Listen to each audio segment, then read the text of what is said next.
Bismillahirrahmanirrahim. Assalamualaikum warahmatullahi wabarakatuh. Salam sejahtera bagi kita semua. Salam, Om Swastiastu, Namo Buddhaya, salam kebajikan. Yang saya hormati, saya harus menyapa satu-satu karena beliau-beliau yang menjadikan saya seperti ini adalah guru-guru saya di Bank Indonesia maupun di dunia akademik. Saya lihat ada ayahanda saya, Profesor Dr. Sudrajat Jiwandono, beliau adalah guru saya. Jadi nanti kalau muridnya salah ada yang jewer lah, gitulah seperti itu. Para senior-senior saya ada Profesor Joko Santoso, ada juga Pak Subarjo, Pak Hartadi, siapa lagi, banyak banget yang memang yang menjadi guru-guru saya selama di Bank Indonesia. Dari kecil saya dididik oleh beliau-beliau, ya ini adalah hasil karya beliau-beliau yang sudah menjadikan saya seperti ini. Juga rekan-rekan dari perbankan ya sudah kangen ya seperti itu. Saya lupa tadi Mas Harinowo yang sedang sedakap tadi, kalau sedang semeti itu sedang terima kasih rekan-rekan dari perbankan atau kemudian yang pernah dari perbankan. Sini ada Bu Lisa maupun yang lain, Mas Bob juga ada, dan semuanya ya rekan-rekan Bank Indonesia. Saya akan secara khusus menyapa kakanda saya yang cantik ya, Ketua IBS, Dr. Kusumaning Tuti. Terima kasih atas undangan kepada saya, seluruh sivitas akademika, tidak hanya dari IBS tapi banyak sekali perguruan tinggi yang ikut, dan tentu saja yang saya cintai Ananda semua, para mahasiswa, mahasiswi dari IBS dan juga dari mitra-mitranya IBS. Perkenalan saya untuk sharing sedikit mengenai bagaimana sinergi kebijakan untuk pemulihan ekonomi nasional. Kawan-kawan bisa dibantu, slide-nya mulai bisa ditayangkan. Semoga memang nggak lebih dari 1 jam supaya nanti banyak kita berdiskusi. Begini, Profesor Sudrajat Jiwandono itu mengajarkan kepada saya, guru-guru saya itu mengajarkan ke saya, kalau Anda mendapatkan suatu musibah atau suatu masalah, 3 things that we have to do. 3 things that we have to do. Ya, bertahan supaya memang kita terus bisa melanjutkan ya kehidupan atau ekonomi kita. Yang kedua adalah sinergi, because many so problem you cannot do it alone, apalagi dalam masa-masa sulit seperti ini. Yang ketiga adalah be optimis. Saya kira 3 hal itu yang memang guru-guru saya, senior-senior saya yang mengajarkan selama saya berguru di Bank Indonesia. Ya, bertahan, be strong, synergize, dan optimis. Saya kira itu yang sebenarnya tema yang sebenarnya saya ingin ngajak diri saya dan bapak-bapak ibu sekalian. Saya lupa menyebut, nanti saya dijewer oleh Bu Miranda. Tadi saya juga lihat Bu Miranda. Seperti mohon maaf kalau senior-senior saya tadi saya lupa menyebut satu-satu. Adalah 3 hal itu: be strong, synergize, and be optimis. Karena saya yakin, kita semua yakin, di dalam setiap kesulitan, di setiap musibah, selalu akan ada kemudian. Dan oleh karena itu, bertahan, be strong, synergize, dan optimis. Itulah tema yang saya ingin angkat, sinergi kebijakan untuk pemulihan ekonomi nasional. Slide berikutnya. Memang betul, saya kira Pak Sudrajat, Pak Subarjo, senior-senior saya paham betul pada saat 97-98, Pak Hartadi juga, Pak Bu Miranda juga paham betul pada 2008-2009, dan kita sebagai akademisian juga mendalami berbagai krisis, dari depresi krisis tahun 30 di Amerika, atau berbagai krisis di belahan lain. But never we saw this kind of situation, yaitu yang kita hadapi ini. Sehingga kondisi sekarang itu sangat berbeda dengan apa yang kita hadapi krisis Asia maupun krisis global. Memang saya sendiri dan saya kira senior-senior saya juga mengajarkan untuk bagaimana kita menghadapi berbagai permasalahan-permasalahan ekonomi dan keuangan itu. Tapi epicentrum yang terjadi sekarang totally different. Kalau kita 97-98, di situ ada krisis utang, krisis nilai tukar, property boom, external debt problem. Krisis global kita tahu, masalah bagaimana subprime mortgage crisis di Amerika. Itu terjadi dan menyebar di dalam. But this time is totally different. Karena apa? Epicentrum dari musibah adalah masalah nyawa, masalah manusia. Karena inilah pandemi COVID-19. Dan masalah pandemi COVID-19 itu begitu cepatnya menyebar ke seluruh dunia. Dan itu kemudian membatasi aktivitas manusia, mobilitas manusia, termasuk juga bagaimana mata rantai distribusi global itu terhenti. Mobilitas barang itu juga terhenti.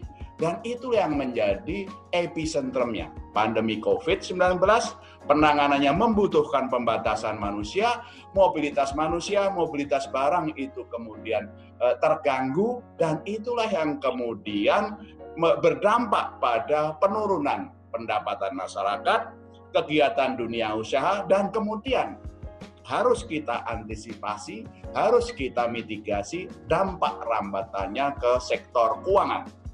In the meantime, itu terjadi suatu kondisi ketidakpastian pasar keuangan global. Bahkan terjadi kepanikan pasar keuangan global.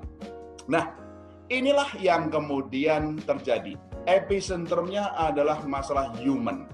Yang kemudian wabahnya, ya, pandemi yang begitu cepat seluruh dunia, pembatasan aktivitas manusia, mobilitas barang, dan kemudian berdampak kepada penurunan kegiatan ekonomi, bisa merambat ke sektor keuangan, harus kita antisipasi.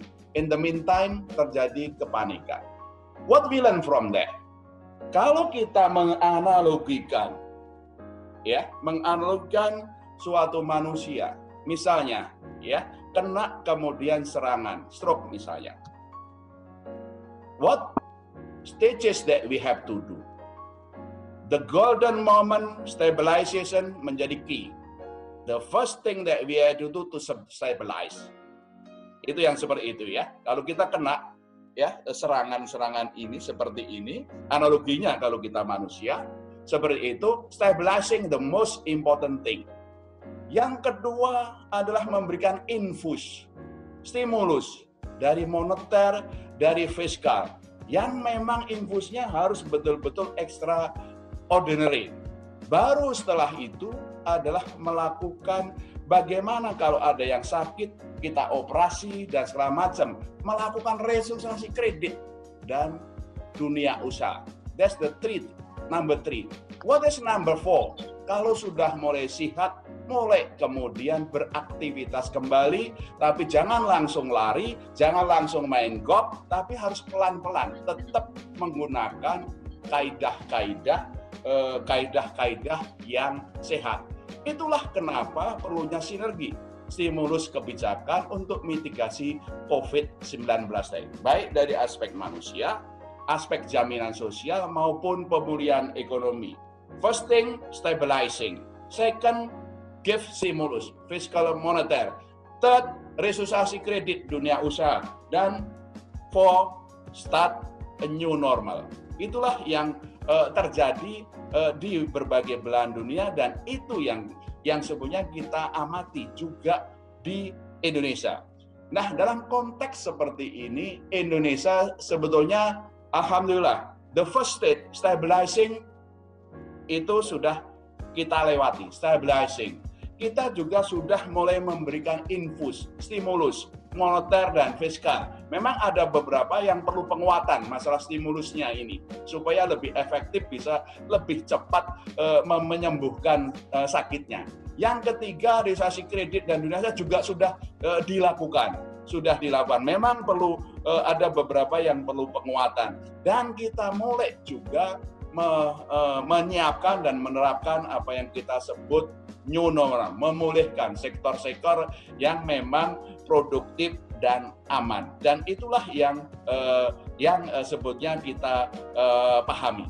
Episode stabilization itu adalah di bulan-bulan Maret dan awal-awal April, kemudian stimulus itu di sekitar Mei dan mostly Juni ini stimulus terus berlangsung Mei Juni, dan realisasi kredit itu sekitar akhir Mei Juni dan seperti itu, bahkan mulai juga April kita sudah lakukan dan we are starting now untuk new normal. Ada beberapa yang perlu penguatan, yes. But this is the stages that we are following through. Next slide. Saya akan melihat secara cepat bagaimana dampak pandemi itu terhadap stabilitas dan perekonomian. Slide berikutnya. Mari kita lihat secara global. Kiri atas kita sudah setiap hari melihat bagaimana penyebaran COVID-19 itu berlanjut. Berawal dari Tiongkok, menyebar begitu cepatnya di Amerika, di Eropa, di Latin Amerika, di berbagai kawasan. Nah, sekarang justru yang terbesar adalah di Amerika. Dan kemudian juga yang terbesar juga adalah Brasil. Dan kemudian juga di India. Dan itu masih terjadi. Dan di sanalah yang kemudian juga terjadi suatu pembatasan. Nanti saya cerita untuk di Indonesia.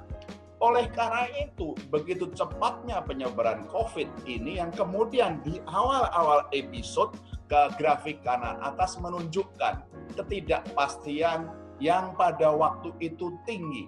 Dua indeks terjadi. Dilihat di sana. Volatility Index adalah Chicago Board untuk volatility index of the financial sector, di mana meroket dari yang sebelumnya adalah 19 ke 83. Tapi begitu ada stimulus-stimulus dan kemudian terjadi grafik yang merah kemudian turun. Masih naik turun, panasnya masih naik turun, tapi golden momentnya itu sudah terlewati, yaitu di bulan-bulan Maret dan April, itu yang merah. Bagaimana indeks premi risiko di Indonesia? Itu adalah kredit default swap yang biru itu. Yang sebelumnya sebelum COVID-66 meroket ke 272, kemudian menurun dan 113 terakhir. Apakah sudah stabil belum? Ya belum, panas masih naik turun mengikuti juga panasnya pasar keuangan global, tapi kelihatan the golden momentnya itu sudah terlewatkan, sehingga kemudian dampaknya terhadap pasar keuangan yang sebelah kanan atas itu menunjukkan itu ada gambar mengenai harga saham yang merah, kemudian juga mengenai US Treasury dan juga harga emas. Yang kemudian pada awal Maret April itu drop, harga saham drop, harga emas drop. Tapi kemudian mulai membaik. Demikian juga grafik kiri bawah adalah aliran modal asing ke negara berkembang. Itu adalah pada periode Februari, Maret, April, begitu banyak aliran modal keluar dari emerging market termasuk di Indonesia pada waktu itu karena memang terjadi kepanikan global, tapi kemudian mulai bulan-bulan pertengahan April, Mei dan kemudian terus mulai kembali masuk lagi ke negara emerging market. Apakah sudah pulih? Belum. Kalau lihat level-levelnya belum kembali seperti periode COVID, tapi itu sudah terjadi perbaikan. Di ekonomi dunia memang itu terjadi. Tabel tengah bawah menunjukkan bagaimana PDB dunia yang kemudian direvisi dari 3% di bulan Februari untuk tahun 2020 menjadi minus 2,2%, kemudian minus 4%. Tapi ini adalah palung-palungnya itu kalau lihat dampaknya itu bottoming up, masih di berbagai negara itu masih menurun, tapi berbagai negara juga sudah mulai ada tanda-tanda kenaikan termasuk di Indonesia.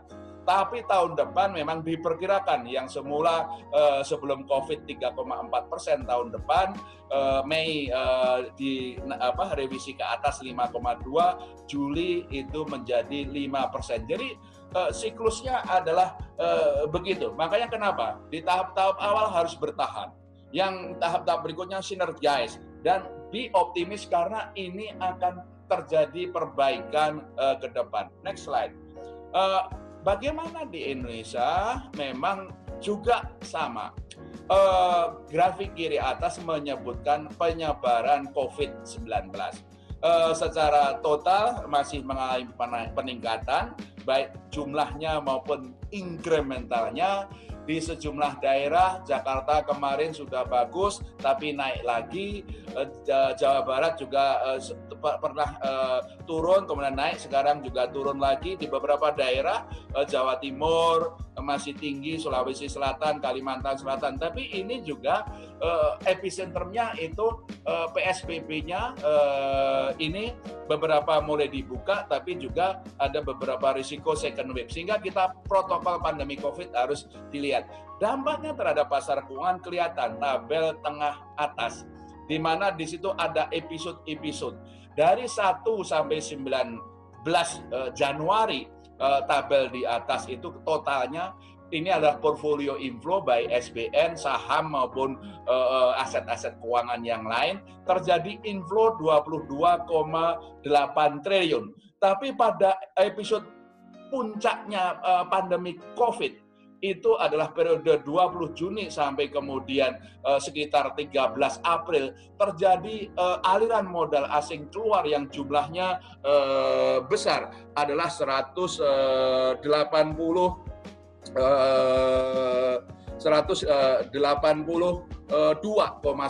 triliun.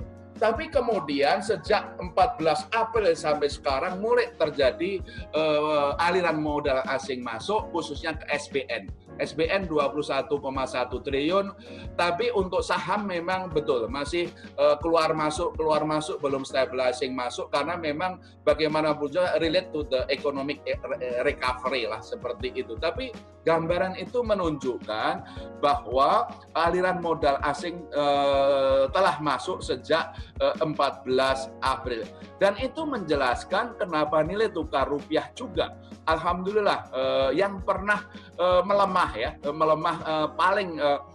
paling tinggi adalah 16.575 pada tanggal 23 Maret. Tapi seiring dengan tadi stabilizing market, stabilizing the economy, itu yang kemudian menguat, sekarang diperdagangkan di sekitar 14.580 pada 23 Juli. Dan saya meyakini bahwa ke depan itu ada potensi bahwa nilai tukar itu akan menguat. Kenapa? Premi risikonya itu akan membaik, sementara secara fundamental inflasi maupun berbagai kondisi kita itu membaik. Yang menjadi isu adalah fokus sekarang kebijakan adalah bagaimana membalikkan arah ekonomi. Memang dampak dari COVID, pembatasan aktivitas manusia, pembatasan aktivitas ekonomi mulai kita rasakan di bulan Maret. Peak-nya itu adalah di bulan April, Mei, ya, April, Mei, dan Juni ada tanda-tanda sedikit kenaikan. Kenapa di triwulan 1 itu PDB kita turun menjadi 2,97, masih positif 2,97, tapi di triwulan 2 itu perkiraan kita yang tadi disampaikan dalam RDG kemarin kita sampaikan, karena memang palongnya itu ada di bulan April, Mei, dan sebagian Juni. Disitulah kenapa terjadi kontraksi ekonomi, karena pembatasan aktivitas manusia dan aktivitas ekonomi. Perkiraan kita memang di triwulan 2 itu akan minus sekitar 4%. Ini very difficult to predict, itu sekitar minus 4%. Tapi kita melihat bahwa kegiatan ekonomi mulai naik di bulan Juni. Di bulan Juni, Juli ini mulai naik seiring dengan penerapan PSBB. Transaksi aktivitas manusia sedikit itu meningkat, dan juga aktivitas ekonominya. dan insya Allah memang di triwulan 3 akan jauh lebih baik. Kita dari pemerintah, dari Pak Presiden, seluruh menteri dan kita semua berusaha sekuat tenaga untuk segera membalikkan economic recovery ini, dan itu juga kelihatan di perdagangan. Beberapa indikator lain, next slide, itu sebenarnya cukup terjaga. Inflasi sangat rendah, bahkan lebih rendah dari batas bawah sasaran kita. Sasaran kita adalah 2-4%. Inflasi itu di bawah 2%, 1,96% di bulan Juni, dan di bulan Juli ini juga akan rendah. Neraca transaksi berjalan juga itu di triwulan 1 defisit transaksinya di bawah 1,5%, dan secara keseluruhan kita juga memperkirakan defisit transaksi berjalan itu sekitar 1,5%. Di triwulan 2 ini most likely akan di bawah 1,5% dari PDB. Cadangan devisa juga kembali meningkat. Dulu pernah turun, the lowest was 121 sekian miliar, tapi sekarang sudah back on track bahwa cadangan devisa sekarang sudah lebih sudah 131,7 billion US dollar, sudah mulai meningkat, dan jumlah cadangan devisa itu lebih dari cukup untuk bayar import, utang luar negeri, maupun juga untuk stabilizing nilai tukar. Transmisi suku bunga juga terus turun mengikuti penurunan suku bunga Bank Indonesia terus dilakukan. Kemudian kondisi perbankan secara keseluruhan, ya, secara industri itu terjaga. Capital adequacy itu modalnya itu besar, 22,14% rasio modalnya. Kemudian NPL-nya memang sedikit meningkat 3%, tapi cukup bagus. Ini nanti saya jelaskan, ada program restrukturisasi kredit. Dana pihak ketiga ini juga meningkat, pertumbuhan terakhir adalah 8,9% di bulan Mei. Isunya tentu saja adalah masalah kredit yang memang pertumbuhannya rendah, masih 3,1%. Nanti saya akan cerita masalah kredit ini. Grafik kanan bawah itu menunjukkan bahwa di balik COVID ini ada peradaban baru. Peradaban barunya apa? Digital. Termasuk di bidang ekonomi dan keuangan, di mana kemudian persepsi masyarakat, akseptasi dari masyarakat terhadap berbagai kegiatan ekonomi dan keuangan yang digital itu kelihatan, antara lain juga nanti saya ceritakan mengenai uang elektronik dan digital ekonomi. Jadi secara keseluruhan kalau kita lihat dampak dari COVID itu kelihatan memang di pasar keuangan tuh awal-awal sekitar Maret, April seperti itu, mulainya Maret sekitar sampai dengan April, pertengahan April itu, dan kemudian pasar keuangan sudah stabilizing, inflow sudah masuk, kemudian nilai tukar juga sudah menguat, ekonomi itu memang palungnya di bulan April, Mei, Juni ada tanda-tanda mulai meningkat. Kenapa? Memang second quarter will be the lowest growth, tapi kita memang berupaya sekuat tenaga supaya di third quarter itu mulai meningkat, dan fourth quarter probabilitasnya yang besar akan jauh lebih baik. Itu adalah beberapa isu. Saya akan masuk ke bagian yang kedua, yaitu bagaimana sinergi kebijakan. Tadi message-nya be strong and we are stabilizing.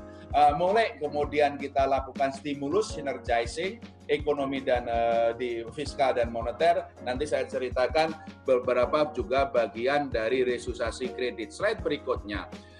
Ini adalah beberapa yang terus kita lakukan, bahwa kenapa perlu kebijakan penanganan COVID dan stimulus ekonomi yang tadi saya ceritakan, stimulus ekonomi yang besar baik dari fiskal maupun moneter dan keuangan, termasuk juga kenaikan anggaran untuk bantuan sosial maupun juga program pemulihan ekonomi. Di stimulus moneter ada penurunan suku bunga, quantitative easing. Di bidang keuangan ada penundaan dan pelonggaran pembayaran kredit atau yang disebut program restrukturisasi kredit maupun juga pemberian pembiayaan pembangunan. Slide berikutnya ini adalah memang yang kita lakukan di Indonesia, bahwa ini adalah extraordinary condition. Di Indonesia itu konstruksi kebijakan ya itu memang berada di 5 lembaga. Satu tentu saja adalah kebijakan fiskal. Kebijakan fiskal yang merah. Fungsi dari kebijakan fiskal itu ya dari pajak kemudian belanja. Dan naturally dan karenanya fiskal itu adalah the front line untuk ke sektor real. Ke sektor real itu adalah fokus dari kebijakan fiskal. Oleh karena itu, kenapa di dalam extraordinary condition ini keluar Perpu dan yang kemudian menjadi Undang-Undang 220 yang kemudian memberikan defisit fiskal yang lebih dari 3% di zaman normal. Tapi untuk tahun ini bisa ditingkatkan menjadi 6,37%, but within the next 3 years will be coming down to 3%. Tahun depan mungkin masih sekitar lebih dari 4%, mungkin 4,5%. Tahun berikutnya sekitar 3,sekian%. Tapi tahun 2023 akan kembali ke 3%. Ini extraordinary sehingga memang stimulus fiskal itu diperlukan. Yang tentu saja di dalam melakukan stimulus fiskal ini memang pada saat pajak itu rendah, sehingga kemudian sumber pendanaannya memang tidak bisa semuanya dari pasar. Nah, itulah yang kenapa dalam extraordinary condition itu di Undang-Undang 22 tahun 20 dimungkinkan Bank Indonesia untuk membeli SBN dari pasar perdana. But this is extraordinary condition yang akan berlaku dalam periode-periode COVID ini ya, periode Undang-Undang 2 tahun 2020 itu adalah 2020, 2021, 2022. Periode seperti itu. Karena tadi tidak mungkin pada saat pajaknya turun karena ekonomi turun, belanja perlu naik, seluruh pendanaan dari pembiayaan fiskal harus menerbitkan dari pasar. Oleh karena sebagian itu adalah kenapa role of center bank itu diperlukan di dalam pembelian SBN dari pasar perdana. But this is extraordinary condition only within the period of 2020, 2021, 2022. That's first. Second, bahwa perlunya restrukturisasi kredit. Kalau kegiatan ekonomi itu berhenti atau turun, kemudian nasabah itu tidak bisa mengangsur baik pokok maupun bunga, perlu ada relaksasi dari kredit. Nah, itulah kenapa keluar POJK restrukturisasi kredit yang dari OJK itu ya. POJK restrukturisasi diperlukan. Sehingga dalam konteks seperti ini penundaan angsuran pokok dimungkinkan, angsuran kredit bunga dimungkinkan, dan klasifikasi dari kredit juga itu kemudian ya dalam periode-periode COVID ini mengikuti periode-periode abnormal tadi. Sehingga kalau kredit yang sudah direstrukturisasi tidak lagi klasifikasinya kemudian menjadi NPL. Begitu direstrukturisasi itu bisa menjadi lancar yang di tengah seperti itu. Sehingga ini kemudian dengan anggaran yang meningkat, demand sektorialnya bisa meningkat, dengan restrukturisasi kredit, bank itu menyalurkan kredit. What is the role of Bank Indonesia? Quantitative easing. Quantitative easingnya dari Bank Indonesia ke perbankan itu yang diperlukan. Dari panah Bank Indonesia ke perbankan, quantitative easing yang diperlukan. Nah, bagaimana mengantisipasi kalau ada beberapa kemudian beberapa hal yang perlu penguatan the role of LPS. Disinilah kenapa keluar PP 33 2020. PP 3 2020 itu memungkinkan bahwa LPS itu kemudian bisa bersama OJK kemudian mengantisipasi berbagai kemungkinan-kemungkinan yang terjadi di perbankan. Nah, bagaimana pendanaan dari LPS? Dalam PP 33 2020 dimungkinkan LPS menggunakan SBN-nya melakukan repo ke Bank Indonesia. Bank Indonesia bisa menyediakan mendanai dana LPS dengan mekanisme repo SBN atas SBN yang dimiliki oleh SPS, panah dari Bank Indonesia ke LPS. Jadi yang ungu-ungu ini adalah policy yang dalam extraordinary condition itu dari yang kemudian dituangkan dalam Undang-Undang 2 tahun 20 atau Perpu, yang kemudian ada beberapa implementasinya, ada Perpres mengenai APBN 2020, ada kemudian POJK realisasi kredit, ada PP 33 2020 yang dari LPS ke perbankan dan berbagai hal itu yang kemudian ini adalah bagaimana koordinasi yang memang sudah kuat antara pemerintah, Bank Indonesia, OJK, LPS, baik mekanisme bilateral maupun melalui KSSK, tapi masalah landasan kebijakannya diperkuat dengan Perpu yang kemudian menjadi Undang-Undang 2 tahun 2020. Inilah konstruksi kebijakan-kebijakan yang kemudian diambil di dalam bagian memperkuat sinergi kebijakan nasional tadi. Bagaimana implementasinya? Next slide. Nah, sesuai dengan Perpres APBN tahun 2020 memang dimungkinkan defisitnya meningkat menjadi 6,34% PDB. Jumlah totalnya defisitnya adalah 1.039,2 triliun, 1.039,2 triliun. Dengan demikian memang ada tambahan pendanaan dari defisit semulanya 1,76% menjadi 6,34%, ada kebutuhan pendanaan sekitar 903. Dari 903 ini adalah untuk biaya penanganan COVID. Biaya penanganan COVID itu adalah 695,2 triliun. 695,2 triliun. Rinciannya apa? Untuk medical expense, kesehatan 87,55 triliun. Untuk pelindungan sosial, bantuan sosial, sembako, kemudian diskon listrik, dan berbagai juga dana desa 203,9 triliun. Untuk insentif usaha, masalah pembebasan pajak dan 120,6 triliun. Untuk bagaimana mendorong UMKM 123,46 triliun. Di antaranya subsidi bunga, kemudian penempatan dana pemerintah untuk realisasi kredit, dan berbagai hal. Untuk pembiayaan korporasi 53,57 triliun, antara lain penempatan dana untuk restrukturisasi padat karya dan berbagai hal termasuk penjaminan untuk modal kerja padat karya, dan untuk juga mendorong juga membantu untuk public services untuk beberapa sektor seperti pariwisata, perumahan maupun juga untuk padat karya dan juga untuk Pemda 106,1 triliun. This is additional financing untuk biaya penanganan COVID. Nah, inilah stimulus fiskal ini yang sekarang menjadi fokus dari kebijakan dari Bapak Presiden, dari para menteri, termasuk Bu Menteri Keuangan, bagaimana mempercepat realisasi dari anggaran ini. Realisasi yang sudah dianggarkan ini bagaimana cepat bisa direalisasi sehingga tadi bisa mendorong kegiatan ekonomi. Yang tentu saja di sini yang sudah banyak direalisasinya adalah untuk jaminan sosial, perlindungan sosial.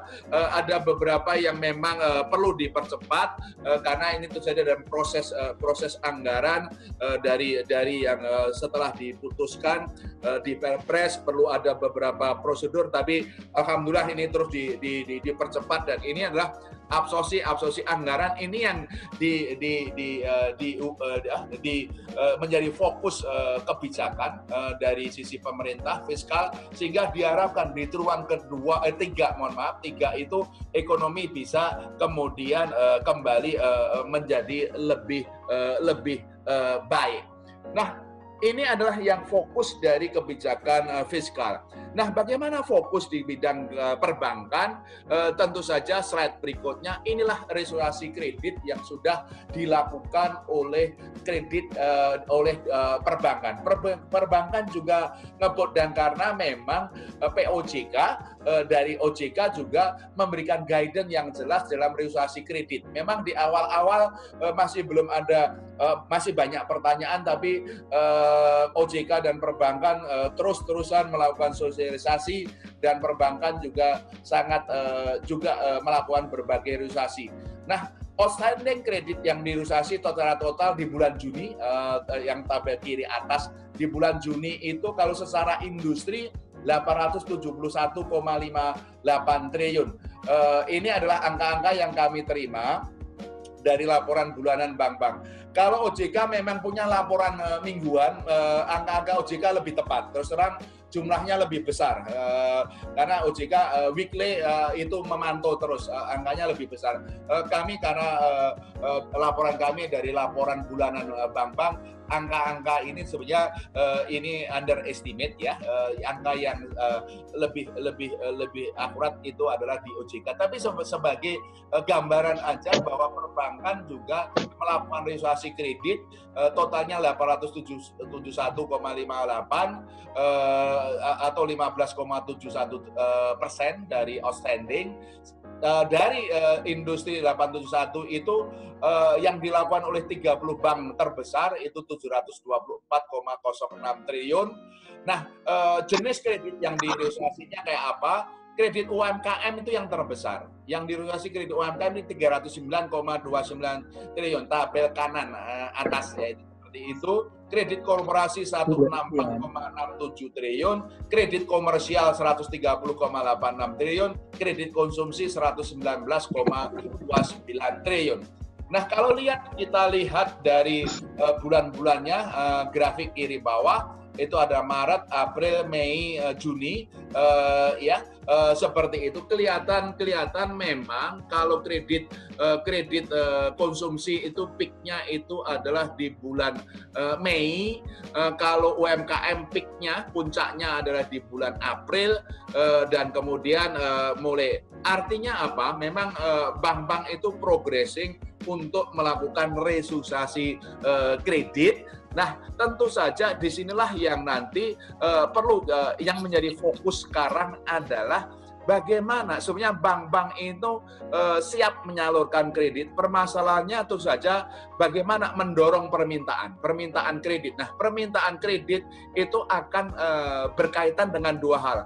Bagaimana percepatan absorpsi anggaran yang memang pemerintah, Pak Presiden terus genjot terus, dan mulai kemudian juga pembukaan berbagai sektor-sektor ekonomi yang produktif aman, khususnya di daerah-daerah yang hijau, kemudian mungkin kuning, di merah harus lebih terbatas, tetap dengan menggunakan protokol COVID itu yang terus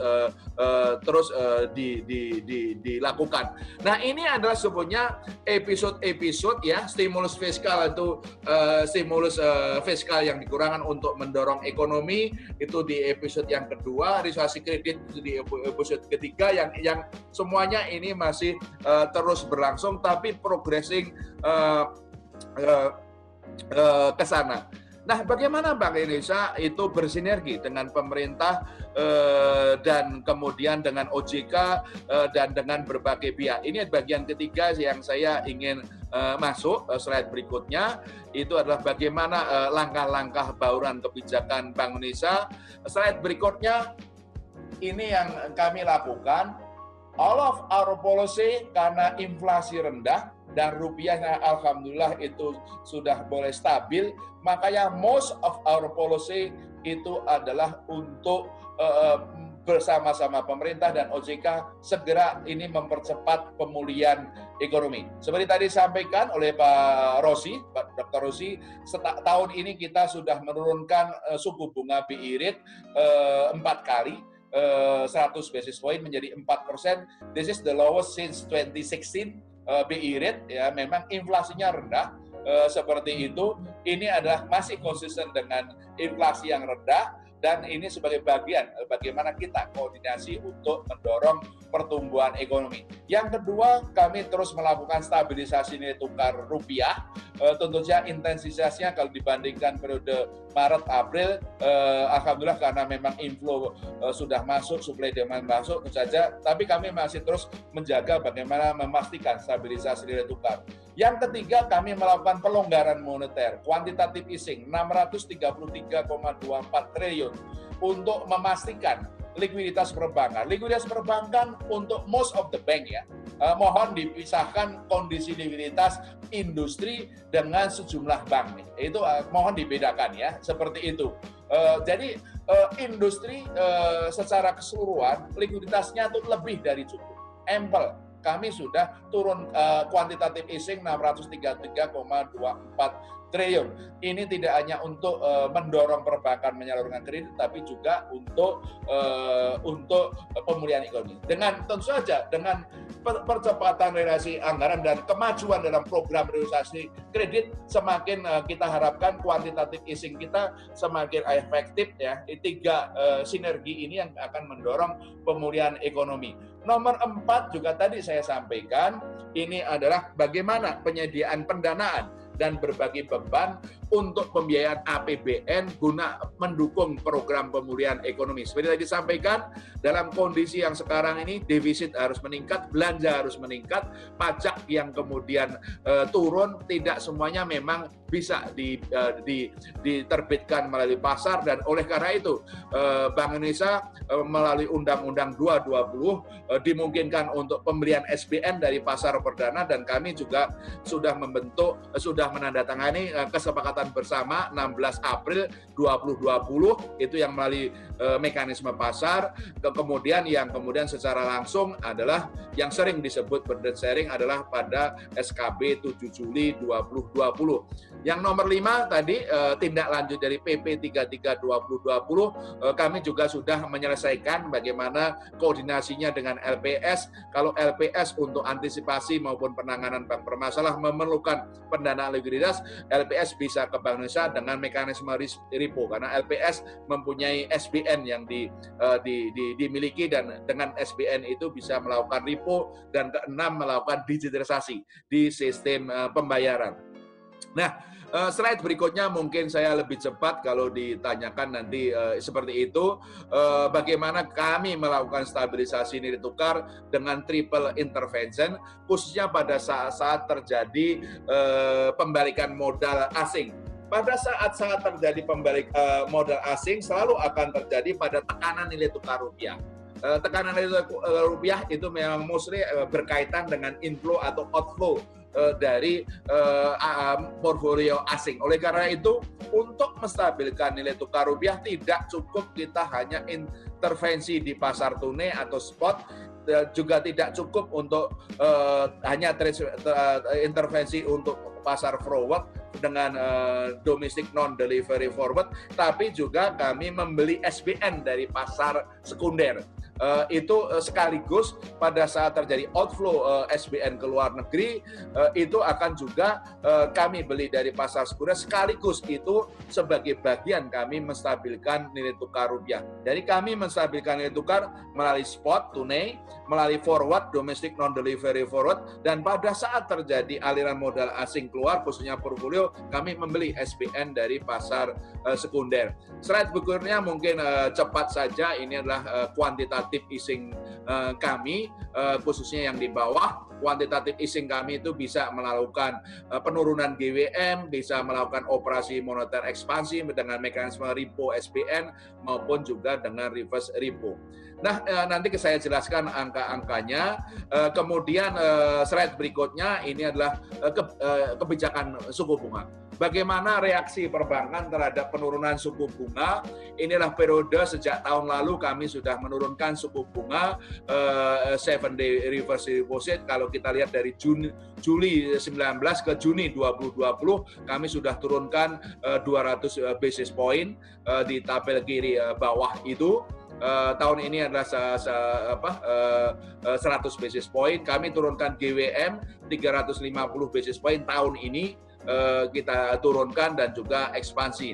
Kalau kita lihat, kalau suku bunga pasar uang itu sebetulnya periode Juli 19 sampai Juni 2020 itu juga sudah turun 176 basis point atau 1,76%. Kalau suku bunga perbankan, suku bunga deposito juga turun lumayan 1,09%.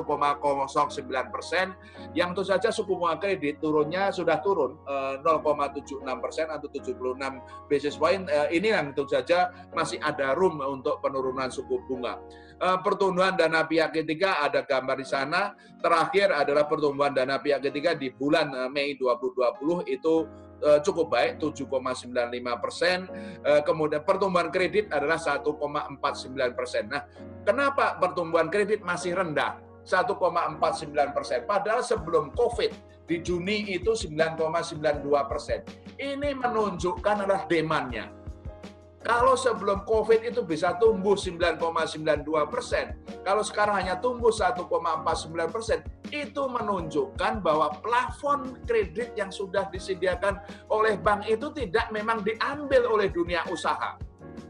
Kenapa? Ya karena masa periode COVID, masih ada PSBB transisi, belum semua kegiatan ekonomi tumbuh, even plafon yang ada belum digunakan. Ini yang isunya yang tadi, kembali lagi, bagaimana mempercepat absorpsi anggaran, bagaimana mempercepat dan mensukseskan realisasi kredit, untuk bagaimana membuka sektor-sektor yang produktif dan aman tadi. Aktivitas ekonomi kalau naik, tentu saja plafon yang sudah disediakan bank, realisasi kredit yang sudah dilakukan bank, itu akan bergulir menggiatkan ekonomi.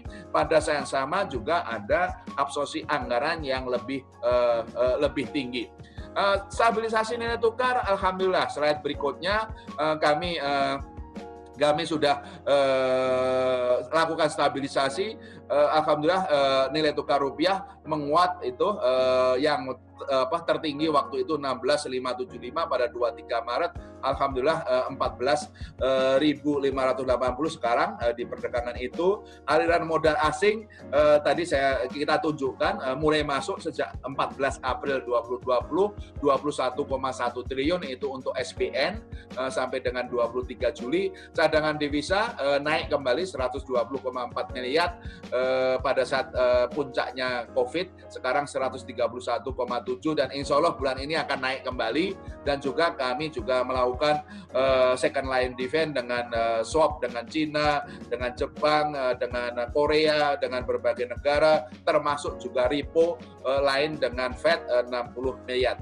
Insya Allah dengan cadangan devisa 131,7, swap maupun repo ini insya Allah tidak akan kita gunakan, tapi sebagai payung dikala memang diperlukan. Kuantitatif easing tadi saya ceritakan 633,24 triliun. Ya, slide berikutnya itu adalah periode-periodenya. Januari April 419,9 triliun, Mei Juli 213,3 triliun. Rinciannya ada di sana. Pembelian SBN dari pasar sekunder 166,2 triliun. Kemudian GWM 3 kali kita turunkan. Januari April 53 triliun, kemudian di bulan Mei 102 triliun. Itu ada rinciannya. Tentu saja saya sampaikan Bank Indonesia sudah melakukan kuantitatif di perbankan, sementara ini memang belum mengalir ke sektorial. Insya Allah itu akan mengalir ke sektorial dengan absorpsi anggaran yang meningkat, dengan kemudian berbagai kemajuan realisasi kredit, dengan kemudian mulai dibukanya PSBB transisi yang produktif dan aman. Dan itulah yang fokus dari sinergi secara nasional itu di triwulan 3 ini, yang kemudian terus kami bersinergi secara terus-menerus dengan pemerintah, dengan OJK, dunia usaha, perbankan, bagaimana membalikkan kegiatan ekonomi di triwulan 3 ini. Slide berikutnya, Mungkin nggak saya jelaskan, ini beberapa mekanisme untuk quantitative easing. Slide berikutnya adalah bagaimana tindak lanjut bagaimana untuk pembelian SBN dari Bank Indonesia dari pasar perdana, mekanisme pasar ini yang berdasarkan SKB 16 April 2020, sementara untuk SKB 7 Juli sekarang SKB-nya sudah ditandatangani, itu saja beberapa prosedur operasional itu dalam tahap finalisasi, tentu saja segera ini akan bisa diimplementasikan. Esensinya, kalau yang berdasarkan SKB 16 April ini adalah Bank Indonesia membeli sebagai standby buyer. Mekanismenya pemerintah menerbitkan SBN melalui pasar. Dalam hal pasar tidak bisa mengabsorpsi seluruhnya, makanya Bank Indonesia dimungkinkan untuk membeli SBN dari pasar perdana tadi. Nah, tahapannya berikutnya bisa slide berikutnya bisa pada tahap 1 sebagai non-competitive bidder. Non-competitive bidder itu bagaimana kita itu bidding tapi tidak ikut menentukan pasar. Jadi harga atau yield SBN itu murni ditentukan oleh pasar, oleh Kementerian Keuangan berdasarkan bid yang masuk dari pelaku baik perbankan, pasar keuangan domestik maupun investor global. Bank Indonesia lebih kepada sebagai standby buyer atau non-competitive bidder, istilah tepatnya, bukan standby buyer, non-competitive bidder atau sebagai last resort-nya. Dan kemudian maksimum bidding kami untuk surat utang negara 25% dari target lelang maksimum. Kalau SBSN, karena ini memang untuk syariah itu yang di atas 1 tahun itu 30% dari target. Kalau pemerintah dari lelang utama belum cukup, bisa menawarkan green shoe option, di mana BI juga bisa sebagai non-competitive bidder. Atau kemudian kalau belum cukup, itu bisa private placement. Berapa yang sudah kita beli dari pasar perdana? Slide berikutnya. Ini adalah data-data kami itu setiap bulan dalam siaran pers kami mengkomunikasikan yang tabel kiri bawah itu yang kita lingkari itu adalah pembelian SBN dari pasar perdana sesuai dengan Undang-Undang Nomor 2 Tahun 2020 berdasarkan SKB 16 April. Kami sudah membeli 37,49 triliun, itu yang ini dengan mekanisme yang Undang-Undang 2 Tahun 2020 yang pembelian SBN dari pasar perdana adalah itu. Tapi di luar itu dalam rangka kita melakukan stabilisasi nilai tukar rupiah, seperti tadi kami intervensi di spot, di NDF maupun pembelian SBN dari pasar sekunder. Tahun ini kami sudah membeli 166,2 triliun dan totalnya 213 triliun. Sehingga Bank Indonesia sekarang per 22 Juli punya 452,38 triliun. Ini adalah SBN yang kami miliki, dari kita kumpulkan dari tahun-tahun berikutnya, ditambah tahun ini 213,76, total SBN yang kita miliki 452,38 triliun. Nah, itu untuk apa? Itu adalah untuk operasi moneter. Dulu operasi moneternya pakai SBI, Sertifikat Bank Indonesia. Sertifikat Bank Indonesia sekarang sudah hampir habis. Kita tinggal nunggu ada beberapa yang akan jatuh tempo. Kalau nggak salah masih sekitar 20 triliun. Bukan kami jual kembali, tapi yang dikeluarkan dulu itu menunggu jatuh temponya. Kalau tunggu jatuh tempo, kami akan gantikan dengan reverse repo yang menggunakan underlying-nya SBN, yaitu dengan 452,38 triliun itulah yang kemudian kenapa Bank Indonesia sudah kemudian hampir bisa menuntaskan mandat dari Undang-Undang Keuangan Negara, di mana seluruh operasi moneter kami underlying-nya dengan SBN, ya. Itu yang kami lakukan. Perlelangnya ada di sana di tabelnya. Kami transparansi, kami setiap bulan kami umumkan. Nah, selain itu slide berikutnya adalah di masalah pendanaan likuiditas. Sering banyak yang ngomong bahwa likuiditas perbankan itu ketat. Tidak benar. Ya, jelas tidak benar. Tidak benar, ya. Kalau ada perbankan yang bilang likuiditas perbankan itu harus kita bedakan. itu ya, likuiditas perbankan itu adalah lebih dari cukup ya. Mohon dibedakan antara kondisi likuiditas perbankan yang secara umum dengan kondisi likuiditas yang memang sejumlah bank yang sekarang memang yang memang dalam tentu saja yang kemudian OJK memantau teruslah seperti itu. Nah, tadi dengan injeksi likuiditas yang kami lakukan, likuiditas perbankan itu lebih dari cukup dan melakukan realisasi kredit. Kenapa kredit belum pulih? Karena masalah demand-nya, karena masalah bagaimana pembukaan PSBB, aktivitas ekonomi, bagaimana untuk serapan anggaran, dan seterusnya. Nah, dari sisi mekanisme likuiditas, bank-bank secara keseluruhan itu punya surat-surat berharga, totalnya berapa? 1.067,2 triliun. Surat-surat berharga mostly adalah, sebagian besar adalah SBN. SBN yang dimiliki bank-bank itu sekarang 1.021,4 triliun. Nah, seluruh SBN ini bisa, kalau bank memerlukan likuiditas, bisa datang ke BI untuk dijadikan dasar untuk repo, term repo. Setiap hari Bank Indonesia buka warung untuk melakukan term repo. Ya, bank-bank yang memerlukan likuiditas bisa datang ke BI, dan kami juga sudah umumkan jadwalnya dan menggunakan SBN-nya melakukan repo. Nah, berapa SBN yang sudah repo-nya ke BI? Dari 1.064,2 triliun hanya 34,5 triliun.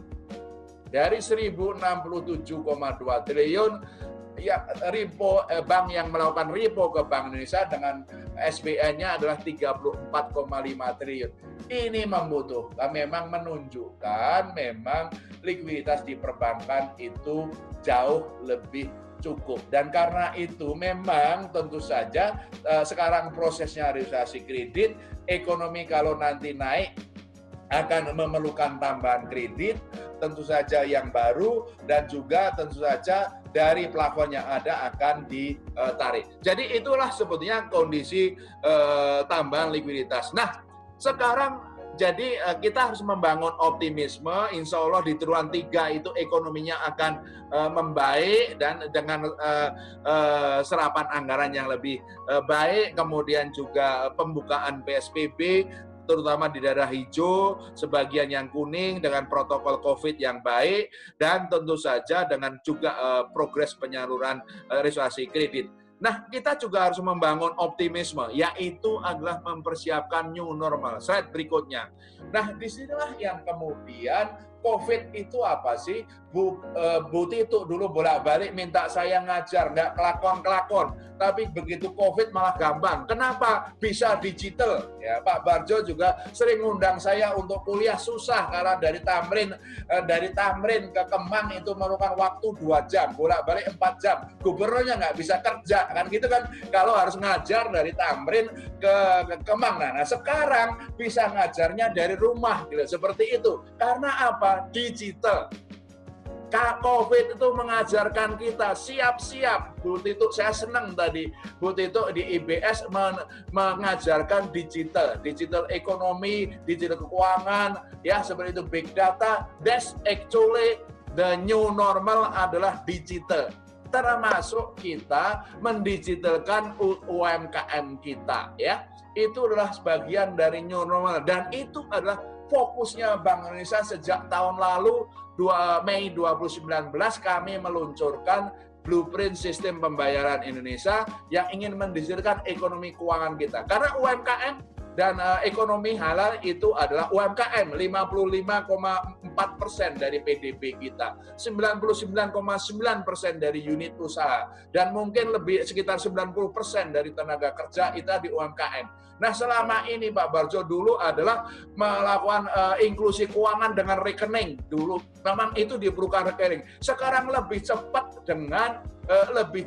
dengan kemudian digital. Slide berikutnya. Itu yang kami sudah luncurkan sejak Mei tahun lalu dengan Blueprint Sistem Pembayaran Indonesia 2025, yaitu bagaimana sistem pembayaran kita digitalkan. Semua kita digitalkan. Kita ingin mengintegrasikan ekonomi keuangan digital. Kita ingin mendorong, dan alhamdulillah perbankan juga berlomba-lomba mendigitalkan perbankan mereka. kemudian juga interlink antara fintech dengan perbankan, dan juga bagaimana mendorong startup tapi dekat aman, dan bagaimana juga kepentingan nasional dan cross border. Sejak tahun lalu kami bersama industri itu sudah membangun 5 inisiatif. Open banking, sistem pembayaran retail. Open banking itu adalah digital banking, kami sedang mengintegrasikan digital banking dengan fintech. Sistem pembayaran retail kami akan mengganti sistem clearing nasional Bank Indonesia. Pak Derajat, Bu Miranda, Pak Barjo, Pak Joko, Bu Tito, SKNBI mulai tahun depan akan kita gantikan BI Fast. BI Fast Payment 24/7 real time, nggak pernah tidur. Jadi itu yang kita lakukan, kita sedang bangun. Setelah mulai Agustus tahun lalu kami mengintrodusir menjadi satu-satunya QR, Quick Response, KRIS, QR Indonesia Standard. Sehingga kenapa itu gambar paling kanan bawah, itulah di Pasar Gawok, pasar di kampung saya. Yang selalu saya ngomong, satenya yang di Pasar Gawok, di pojok itu paling enak seluruh dunia. Sekarang itu penjual satenya, kalau Pak Barjo ke sana nggak perlu pakai duit, cukup nempel dudul HP sudah, karena di Pasar Gawok sudah pakai kris, dan kita sudah mengkriskan berbagai pedagang ini sudah sekitar 4,2 juta merchant kita lakukan. Kita terus akan tingkatkan ke 15 juta merchant yang seperti ini, dan kemudian juga kita akan menyambungkannya tadi dengan BI Fast, mendigitalkan perbankan. Slide berikutnya, inilah kampanye-kampanye digitalisasi UMKM melalui KRIS secara nasional. Ini data bulan lalu, bulan sekarang adalah 4,2 juta, di bulan lalu adalah 3,6 juta. Kenapa kampanye seluruh 46 kantor kami kampanye untuk berbagai bidang UMKM, pariwisata, pasar-pasar tradisional. Nggak tahu Bu Tito di LPPI maupun SBS sudah pakai KRIS belum? Itu harus dikriskan lah, itu pakai kris segala-segala, tinggal dudul, nggak perlu pakai uang, asal rekeningnya ada lah, seperti itu, dan ada duitnya lah, itu yang paling penting. Ini adalah digitalisasi dari dengan UMKM. Slide berikutnya adalah slide berikutnya digital banking. Nah, ini ada Bu Lisa, siapa lagi tadi dari perbankan. Dulu kalau kita nabung soan kepada Bu Lisa dan kawan-kawan perbankan lah, seperti itu kan. Ya, dulu kan begitu kan, buka rekening harus ke bank, narik duit harus ke bank, kemudian kredit harus ke bank dan segala macam. Sekarang cukup dari rumah, dari kamar. Karena perbankan juga sudah mendigitalkan. Ini adalah sudah begitu banyak, ya, ada BRI, ada BCA, BTN, BNI, BTPN, Mandiri, dan bank-bank yang lain, DBS, Permata, itu kejar-kejaran sejak tahun lalu saya dobrak untuk digital banking. Makanya sekarang digital banking itu sangat maju untuk kemudian mendigitalkan bisnis mereka, termasuk untuk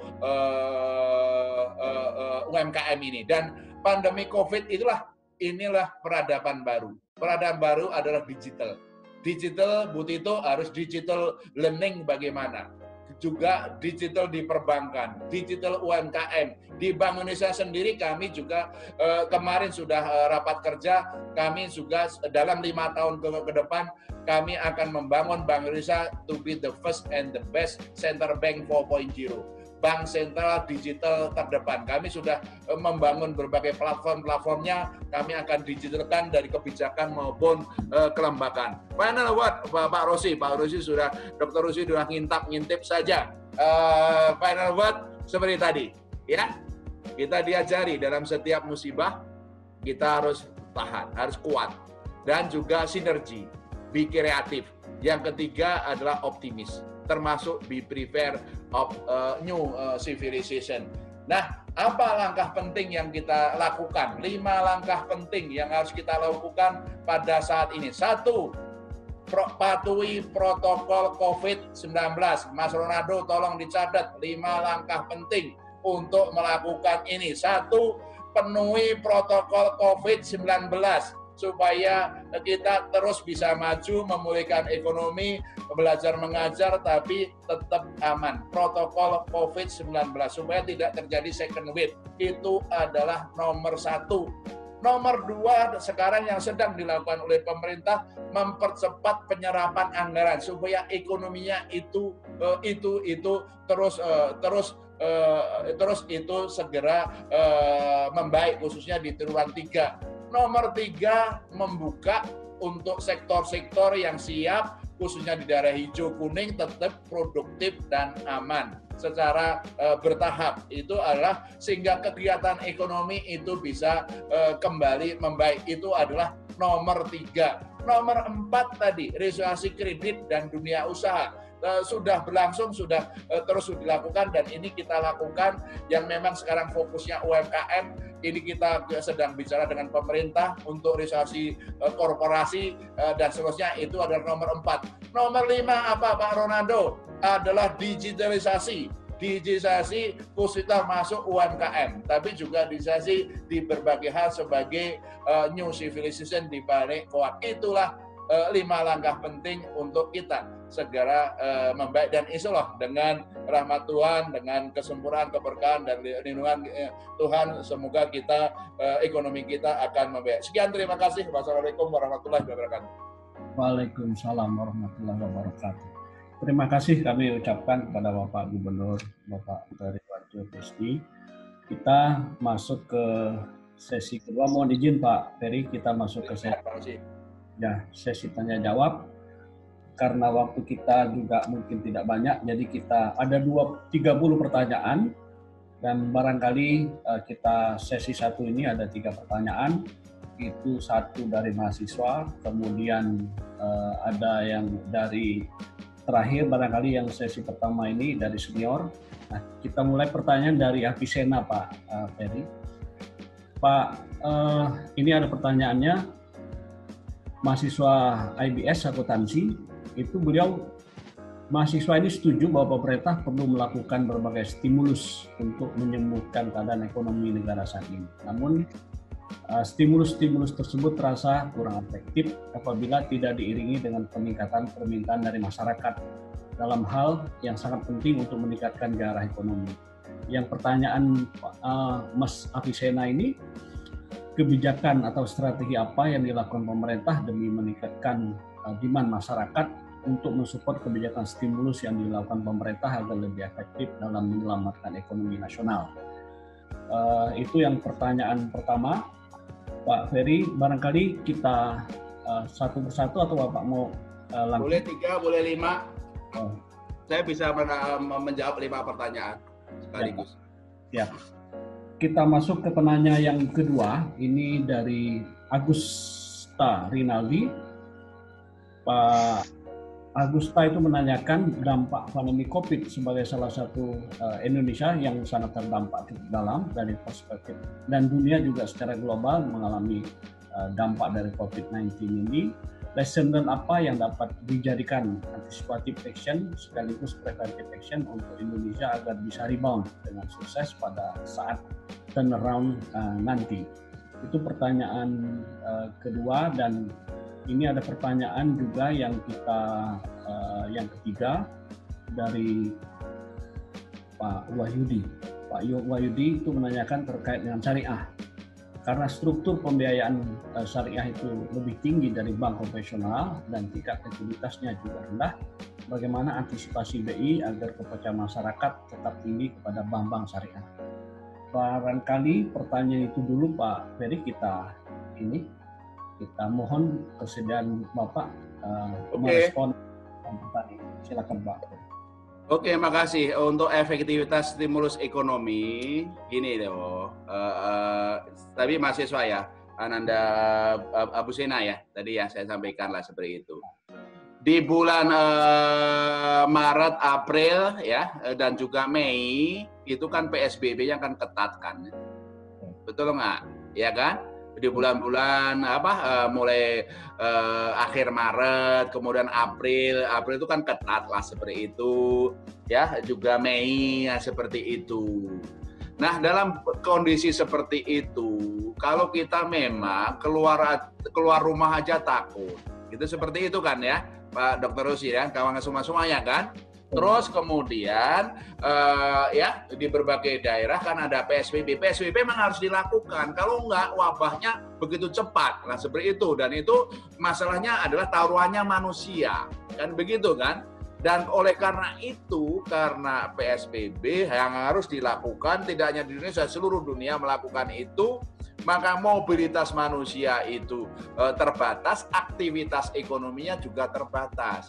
Memang Dr. Rusi dulu pada bulan-bulan Maret, April Mbak Titu bisa nongkrong di Kemang, warung, atau di kafe. Ya kalau bulan April, Mei berani Ronaldo nongkrong waktu itu loh, April, Mei gitu. Enggak kan? Ya itu kan ada PSBB. Kan begitu kan? Nah kalau restoran tutup, toko-toko tutup, produksi tutup, bukan karena mau, memang harus begitu. Supaya kalau enggak pandemi COVID-nya nyebar. Kasus positif meluas dan pandemik bisa susah dan sulit mengendalikan. Nah kalau aktivitas ekonomi itu bisa dikatakan mandek. Memang kenapa pemerintah itu begitu gencarnya untuk melakukan bantuan sosial, tambahan bantuan sosial yang tadi saya sebutkan dari pemerintah totalnya adalah 203,9 triliun. Tapi tentu saja dalam prosesnya, ya tentu saja ini ada tambahan, ada perlu kemudian beberapa penerima yang lama bisa langsung, ada tambahan penerima yang baru kan perlu ngecek data dan segala macam seperti. Nah itu ya itulah stimulus ekonomi. Nah sekarang stimulus ekonomi dari mana lagi? Lah seperti itu. Nah itu yang stimulus ekonomi di bulan-bulan ya sekitar Maret, April, Mei. Nah seperti dan itu terus dilakukan oleh pemerintah di bulan Juni, Juli. Nah makanya tadi Pak Presiden kenapa betul-betul menginstruksikan supaya penyerapan anggaran itu cepat supaya mendorong ekonomi. Nah itu kan stimulus ekonomi supaya efektif. Itu tadi penyerapan anggaran lebih cepat. Tapi kalau stimulus ekonomi kan tidak hanya dari anggaran.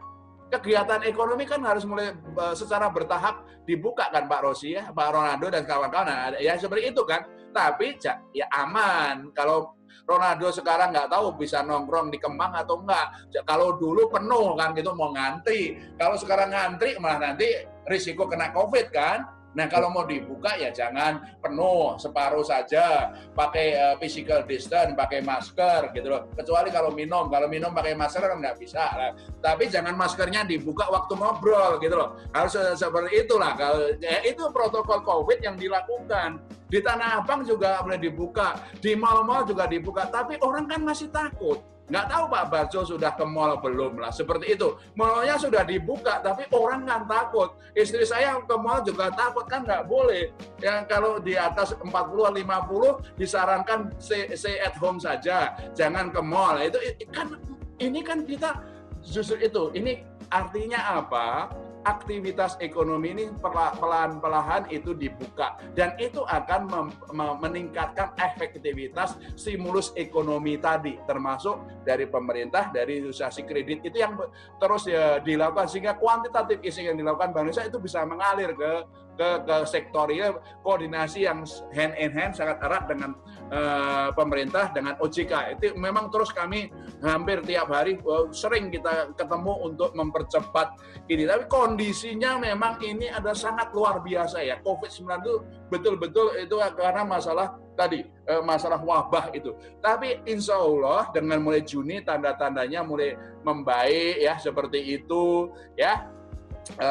Ya itu sudah lihat kan insya Allah juga Juli mulai meningkat, Agustus mulai meningkat dan memang ini yang kita harapkan tetap tapi hati-hati harus protokol COVID. Harus tetap disiplin, harus pakai masker, cuci tangan seperti ibunya Ronaldo dulu ngajarin waktu kecil, itu cuci tangan sebelum makan, cuci segala macam. Kita semua diajarin semuanya kan itu.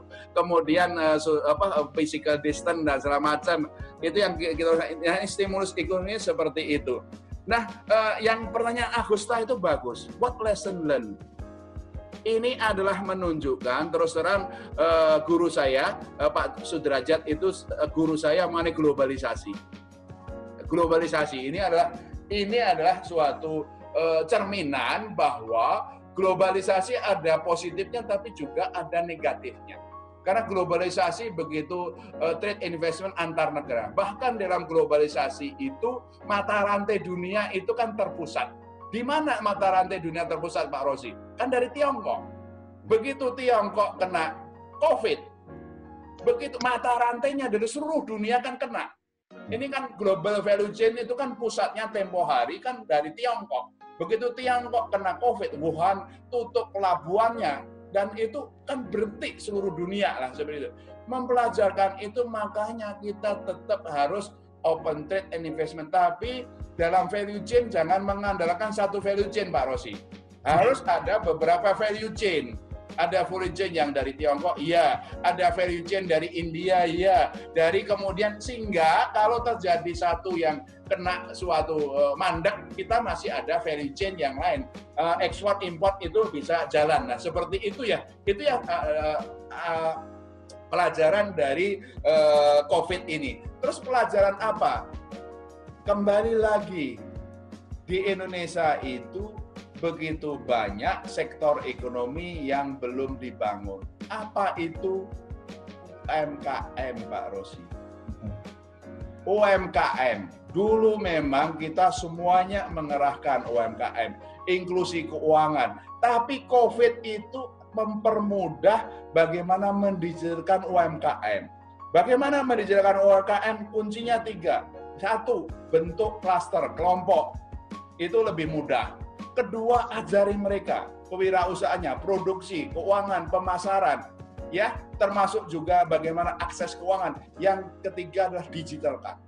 Seperti tadi, kampanye kami mengenai QR Indonesia Standard. Kami akan menggantikan SKNBI yang sekarang penyelesaiannya retailnya itu kita sudah percepat jam per jam, tapi kan nggak real time, nggak 24/7. BI Fast, insya Allah tahun depan itu kita sudah luncurkan sebagian, sehingga itu 24/7, sehingga Ronaldo waktu Minggu pagi dari rumah dudul HP dengan kris, itu langsung selesai, within second. Itu yang kami sedang bangun, QR Indonesia. Itu udah platform digital yang sangat cepat. Digital banking begitu cepatnya, interlink dengan fintech, makanya perlu butuh startup. Anak-anak muda ini perlu untuk wirausaha. Ya, jangan diajari menjadi pegawai gitu loh. Kreativitas dan segala macam, wirausaha itu menjadi penting. Inilah dunia baru, dunia digital yang sedang ditunjukkan Allah di balik COVID ini. Digital, virtual itu adalah seperti itu, dan itu lesson learn yang kedua. Yang ketiga tentu saja kita terus harus membangun ya kapasitas kita baik infrastruktur maupun SDM. SDM itu sangat penting. Karena kita hanya akan bisa maju kalau SDM kita unggul.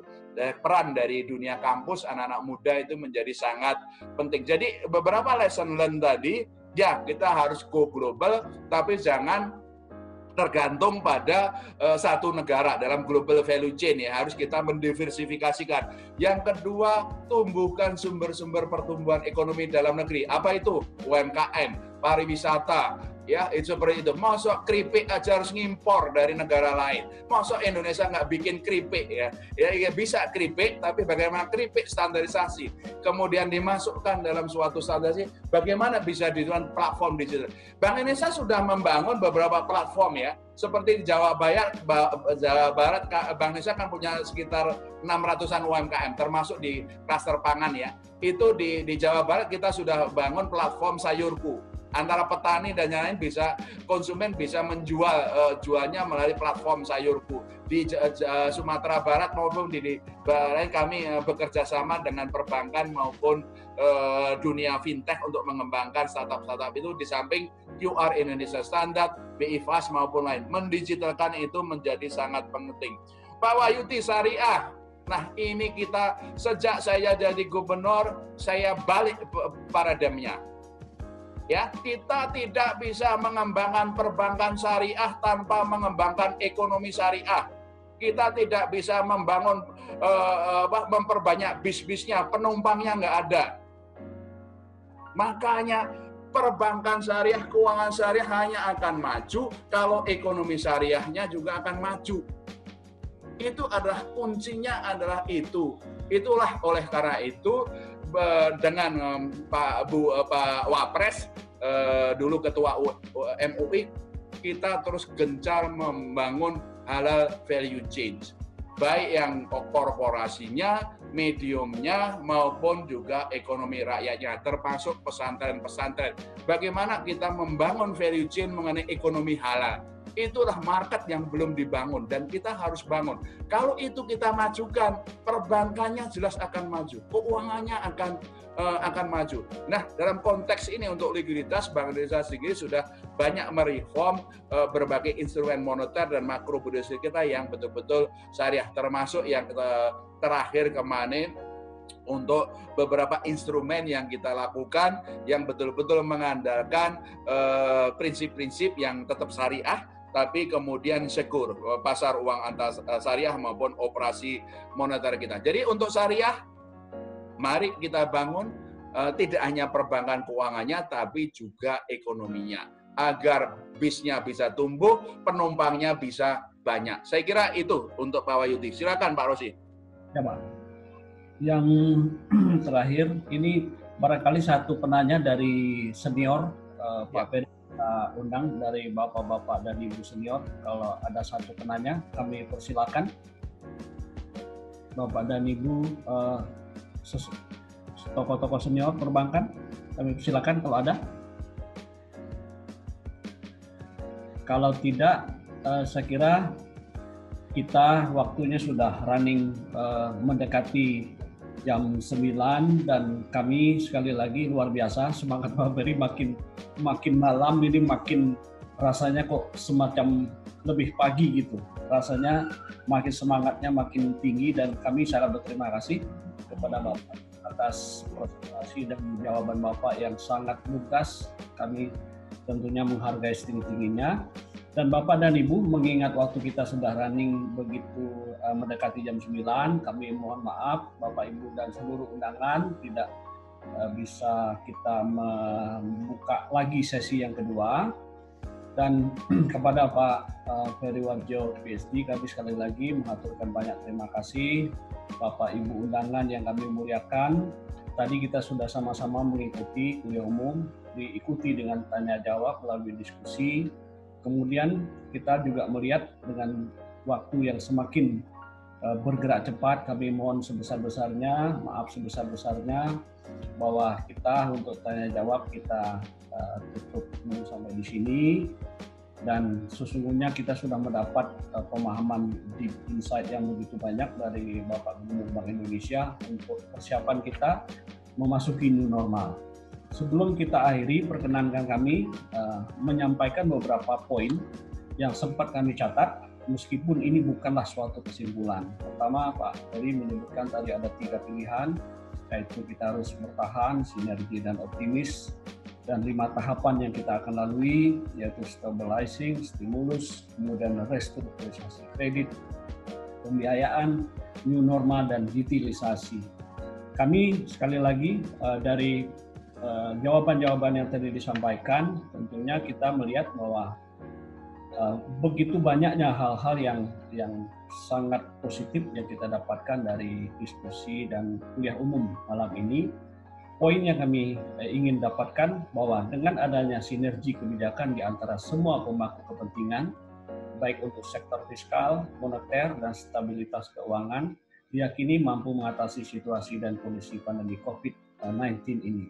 Singkat kata, dapat kami sebutkan bahwa kebijakan yang sekarang bersifat satu tarikan nafas, kalau teman-teman di lapangan itu sering menyebut menghadapi new normal ini, dan oleh karena itu apabila dunia usaha dan dunia industri ini tentunya nanti mudah-mudahan akan segera pulih, konsumsi akan naik, pertumbuhan ekonomi juga akan naik, meskipun saat ini kuartal kedua masih sedikit tertekan, kestabilan dan ketahanan ekonomi terjaga, maka modal asing diharapkan sudah mulai naik, dan kita lihat nilai tukar rupiah sudah makin menguat, neraca perdagangan triwulan 2 surplus, kemudian cadangan devisa juga tadi meningkat, digitalisasi berkembang pesat di tengah pandemi COVID. Dan akhirnya menuju ke saran Pak Ferry Warjo PSD, kami mohon maaf Pak Beri, kami ingin menggunakan istilah yang gampang diingat. Dari akhir presentasi Bapak itu, kami menggunakan dengan istilah BBS Pak. Jadi be creative, be prepare for new normal, dan be strong. Supaya lebih mudah diingat. Dengan 3 nasihat itu, demikian kami kira, mohon maaf sekali lagi kepada seluruh Bapak dan Ibu yang kami hormati dan kami muliakan. Jika ada salah kata dan perbuatan kami mohon maaf, dan kepada Bapak Gubernur Bank Indonesia, Bapak Ferry Warjo PSD, Gubernur Bank Indonesia, kami sangat menghormati dan kami bangga sekali atas seluruh kinerja Bapak dan tim Bapak, baik dari Bank Indonesia, dari Bank Indonesia Institute yang sudah banyak juga membantu, dan semua yang telah membuat seminar dan acara kuliah umum ini menjadi lebih lancar. Terima kasih banyak. Selanjutnya, sekali lagi, kami kembalikan acara ini kepada MC. Demikian, terima kasih. Assalamualaikum warahmatullahi wabarakatuh.